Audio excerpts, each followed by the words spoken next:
आने में थोड़ी सी देरी हो गई और देरी का कारण है भुवनेश्वर नगर निगम। मैं जैसे एयरपोर्ट से बाहर निकला, वहां बड़ा बड़ा बोर्ड में लिखा हुआ है भुवनेश्वर नगर निगम वेलकम्स यू। तो मैंने कहा वेलकम्स यू लिखा है, तो मैं वहीं खड़ा हो गया कि कोई स्वागत करने आएगा। 1.5 घंटे खड़ा रहा, तब एक टैक्सी वाले ने बताया इधर कोई आता नहीं, वैसे लिखा रहता। कुछ चीजें जबरदस्ती लिखी होती है जिनका कोई मीनिंग नहीं। दीवारों पे लिख देंगे कृपया बाएं हाथ से चलें। किसी का बाप नहीं चल सकता बाएं हाथ से। मैंने ट्राई की, मेरी कोहनी छिल गई। एक घर के बाहर मैं गया, किसी के यहाँ चाय पीने गया था, घर के बाहर लिखा हुआ बच्चे दो ही अच्छे, बच्चे दो ही अच्छे। मुझे अच्छा लगा भाई, ये फैमिली प्लानिंग को सपोर्ट करता है। घर के अंदर गया, देखो 6 बच्चे खेल रहे हैं आंगन में। हमने दादा बाहर तो लिखा है बच्चे दो ही अच्छे। नहीं हम गलत लिखता नहीं है, बच्चे दो ही अच्छे है, 4 बदमाश है। आजकल एक बीमारी बहुत चल रही है, शायद आप भी उससे परेशान होंगे। ये बीमारी है व्हाट्सएप। व्हाट्सएप से परेशान हूं भाई साहब। आपके भी कुछ कमीने दोस्त होंगे, मेरे भी कुछ कमीने दोस्त हैं। ये लोग रात को 2 बजे गुड मॉर्निंग का मैसेज भेजते हैं। अब इनसे पूछो रात को 2 बजे तुम्हारे घर में कहां से सूरज घुस रहा है? एक चाय की प्याली बना देते हैं, 2 गुलाब के फूल, 1 बिस्किट, ले पकड़ सुप्रभात। मैंने कहा ये 2 बजे उठते कैसे? किसी ने बताया रात को उठते हैं इस काम से उठते हो, करते करते मारते सेंड। तो आप समझ जाइए आपकी सुप्रभात कहां से होके आ रही। अच्छा, एक चीज और मेरे आज तक समझ में नहीं आई। हर न्यूज चैनल में रात को 12 बजे के बाद ये लोग माल बेचना शुरू कर देते हैं, न्यूज बंद कर देते हैं, स्काई शॉपिंग शुरू हो जाती है। अब ये किसका आइडिया है? 12 बजे के बाद कौन सा प्रोडक्ट बिकता है?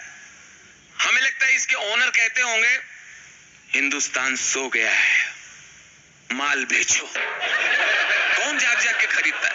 अच्छा, स्काई शॉपिंग में पूरा ड्रामेटाइज करके माल को बेचते हैं, पूरा एनर्जी डाल के। पहले मैं बहुत परेशान था, मेरे घुटने बेकार हो गए थे, मेरा चलना फिरना मुश्किल हो गया था, डिप्रेशन का शिकार हो गया था, मैं एक ही जगह चेयर पे बैठा रहता था। उसके बाद नीरव मोदी ने मुझे पंजाब नेशनल बैंक से लोन दिला दिया, अब मैं भाग सकता हूं। एक चीज और मैं क्लियर कर लूं, आप लोग एक बात से मेरी गारंटी लेके चलिए, बैंकों में आपका पैसा पूरा सुरक्षित है। हिंदुस्तान की हर बैंक में आपका पैसा सुरक्षित है, मेरी गारंटी है। यस बैंक में भी सुरक्षित है, इतना सुरक्षित है भाई साहब कि आप खुद भी निकाल नहीं सकते। हमारी बिल्डिंग के वॉचमैन है, उनका नाम है गजोधर, बिहार के हैं। तो मैंने देखा है उनके यहाँ पर टैटू बना हुआ, टैटू, और वो भी गिटार बना, गिटार। हमने कहा इधर गिटार बनाया आपने? अरे साहब अच्छा रहता है, ठीक रहता है, गरीब आदमी है, मनोरंजन हो जाता है। तो इसमें मनोरंजन कैसे होता है? जब खुजाते हैं तो गिटार बजता है। ये भैया जा रहे हैं, बहुत ही इंटेलिजेंट आदमी है, ये जा रहे हैं जो ये धर्मेंद्र प्रधान को फोन करके नवीन जी का नंबर मांगते हैं। मैं बहुत शुक्रगुजार हूं तरंग का, और इन्होंने इतना अच्छा तरंग सिने उत्सव रखा है 2020, और हमारी भाभी जी का शुक्रगुजार हूं मिसेस जंकी पांडा जी का। लेकिन उनसे एक ही शिकायत है, मुझे एक कंप्लेंट है, मैं कंप्लेंट करके जाऊंगा। भाभी जी कहां बैठी हैं? अरे वाह, एक शिकायत है आपसे, मुझे बंबई से जो टिकट दी फ्लाइट की, वो टिकट दी मुझे एयर इंडिया की। एयर इंडिया में ऐसे कोई प्रॉब्लम नहीं है, लेकिन ये भाई साहब सच्चाई है, ये दुनिया की पहली एयरलाइंस है जिसके अंदर आपको माँ का प्यार मिलता है। एयर हॉस्टेस रिटायर हो गई, फिर भी लगी हुई है, कोई रिटायर कर ही नहीं रहा उनको। जितनी डांट मैंने एयर इंडिया में खाई है, मेरे माँ बाप ने भी इतना कभी नहीं डांटा। जरा सा लेट हो जाओ ऐसा बिहेव करती है, कहाँ रह गए थे, ये आने के टाइम है, मार झापड़ खींचके। तू अभी आया है, पायलट तुमको ढूंढने गया है। अच्छा, जबरदस्ती की बात। अच्छा, इनको अनाउंसमेंट किसने सिखाया है वो आदमी मुझे मिल नहीं रहा है। कौन सा क्रिएटिव आदमी है जिसने ये अनाउंसमेंट सिखाया है? आप एयरपोर्ट पे आइए, लेट नाइट फ्लाइट हो, एयरपोर्ट पे जो अनाउंसमेंट होता है, मेरा दावा है आप फ्लाइट कैंसिल करेंगे। छाती से बोलती है, छाती से। And विमान AI 101 not ready for departure. यात्री जो लोग मुझे छोड़ने गए थे वो भी घुस गए। बोले राजू भाई कोई चीज है आपको अकेले नहीं भेज सकते। अच्छा जब पैसेंजर अंदर आता है तब नहीं डराती है, जब पैसेंजर अंदर आएगा सीट बेल्ट बांध लेगा दरवाजा क्लोज हो जाएगा फिर डराएंगी। अगर रास्ते में ऑक्सीजन की कमी हो जाएगी तो एक नली निकल आएगी, पहले खुद के घुसेड़ लेना, मौका देख के बाजू वाले घुसेड़ देना। इमरजेंसी के लिए आगे 2 द्वार पीछे 2 द्वार, नहीं देखा द्वार तो सीधा हरिद्वार। प्राइवेट एयरलाइंस में भाई साहब जो वेलकम होता है पैसे वसूल, ऐसा लगता है आप टेक ऑफ हो चाहे ना हो। पैसेंजर अंदर आ रहा है, एयर होस्टेस कहाँ रह गए थे, हम लोग कितने परेशान हो गए थे। No problem follow me. Passenger गोद का बच्चा फेंक के पीछे जाता है, बोलता सुनीता पकड़ ही तो होते रहते हैं। अच्छा खाने का ऑर्डर लेने आएंगी, कभी कभी पैसेंजर के पूरे मुंह पे घुस जाएंगी लाड़ में झुक के, व्हाट यू प्रिफर। अब इसको तो अच्छा लग रहा है, उधर वाला टेंशन में, उधर वाले का फेस ऐसे, तो कहती डोंट वरी अभी उधर भी आऊंगी, तब इसका फेस देखना। Excuse me you are vegetarian non vegetarian. अब वो समझा नहीं इंग्लिश तो कह रहा सब कुशल मंगल है। No no I mean you are शाकाहारी मांसाहारी बिहारी बिहारी। हमने जापानी क्रू को देखा है, ये जापानी क्रू से आप पानी मांगे, सिंपल वाटर मांगिए, वो लोग टेंशन में आ जाते हैं कि पता नहीं ये इंडियन आदमी ने बॉम्ब मांग लिया क्या, एकदम चेहरा उनका अजीब हो जाता है। मैंने घंटी हो जाई पानी मांगा, टंग टंग, हमने excuse madam I want water. Water sir you want water sir, sir you want water, sir you want warm water cold water, sir you want water.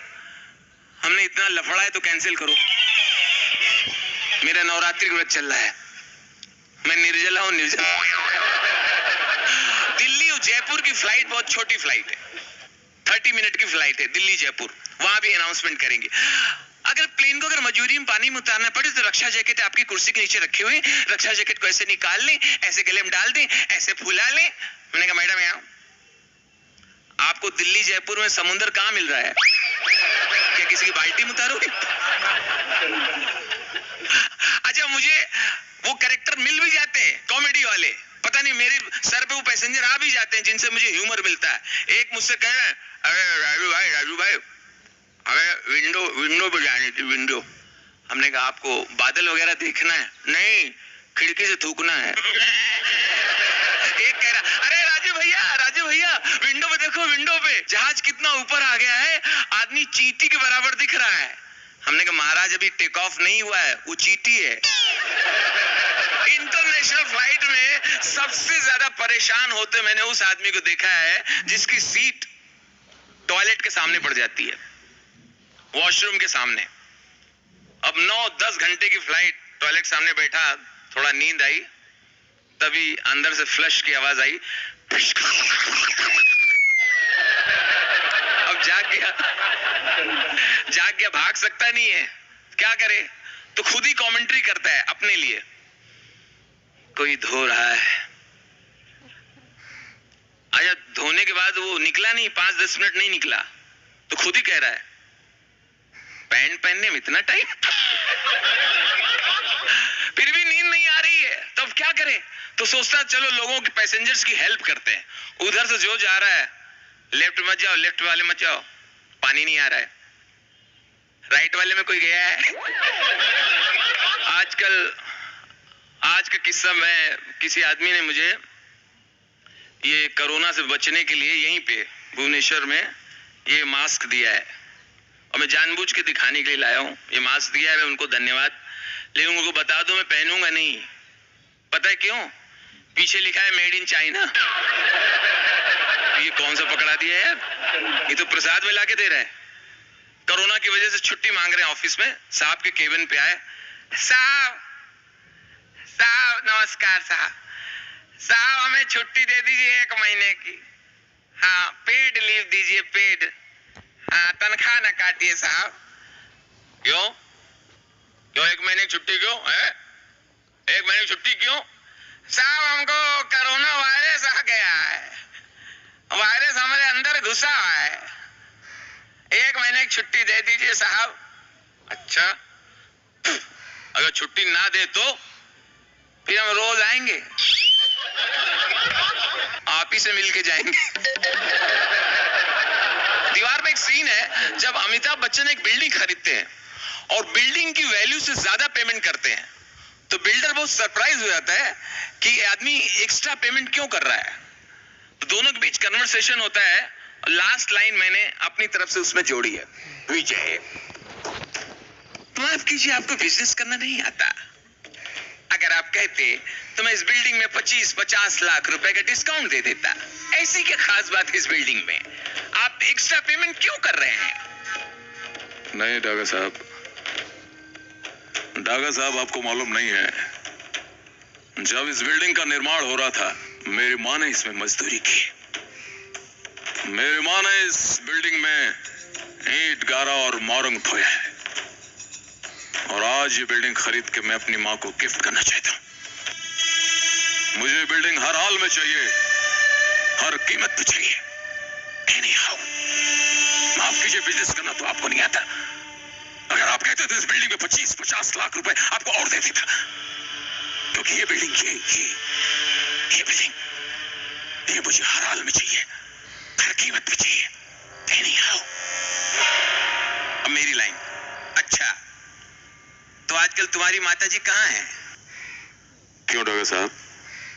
इधर भुवनेश्वर में मेरी 2-3 बिल्डिंगें और बन रही हैं, वो चाहे तो उसमें मजदूरी कर सकती।